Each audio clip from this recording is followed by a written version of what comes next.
Le CHPH a mis en place les consultations externes et il continue de les développer parce qu'il se veut un hôpital de proximité pour pouvoir répondre aux besoins des personnes au plus près de leur domicile.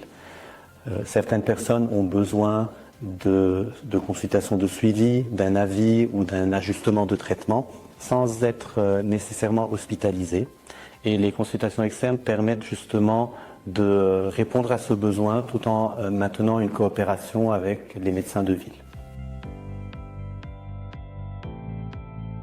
Je fais des consultations donc à l'Albarine tous les mercredis et vendredis. Et en fait, le principe, c'est de voir les patients pour des douleurs articulaires, donc principalement dos, genoux, hanches, chevilles, épaules, poignets, mains, donc un peu toutes les articulations.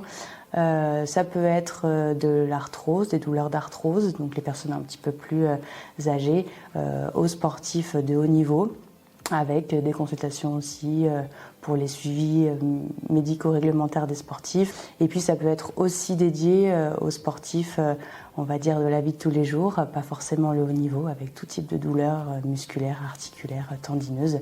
Donc c'est assez complet. On fait aussi également, le docteur Remo Pagat et moi, les consultations du dos. On voit les patients pour un premier bilan et après on les reçoit à l'unité inter pour 4 semaines de programme de rééducation du dos. Sur notre territoire, nous avons de nombreux patients qui sont atteints d'une maladie chronique, notamment du diabète, qui nécessite un suivi régulier et personnalisé. Or, l'accès aux consultations spécialisées, et notamment en diabétologie, est limité, avec souvent qu'une seule consultation annuelle avec le diabétologue. Du coup, c'est dans ce contexte que s'inscrit le rôle de l'IPA. Les consultations externes de l'IPA concernent les patients diabétiques de type 1 ou de type 2 qui sont traités par antidiabétiques oraux ou par une insulinothérapie en multi-injection ou par pompe à insuline.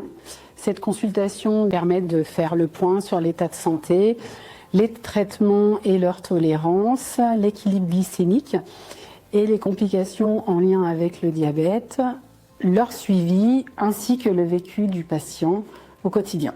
Ensuite, le suivi se poursuit de façon conjointe. Le diabétologue assure une consultation annuelle et l'IPA réalise le suivi intermédiaire de manière plus rapprochée, toujours en étroite collaboration avec le médecin. Ce modèle de prise en charge apporte de nombreux bénéfices pour les patients. Il permet un suivi plus régulier, une meilleure compréhension et gestion de la maladie et une amélioration de l'observance. Et les patients se sentent accompagnés, écoutés et acteurs de leur santé. Les consultations de médecine du sport, il y en a beaucoup à Lyon surtout. Un petit peu à Bourg, Belay, mais c'est vrai que ça reste quand même éloigné et on a une grosse population sportive sur le plateau et c'est vrai que c'est plus intéressant pour eux de venir à Hauteville dans un premier temps. Je fais aussi des infiltrations éco-guidées, donc on fait un repérage échographique et je peux infiltrer plusieurs articulations.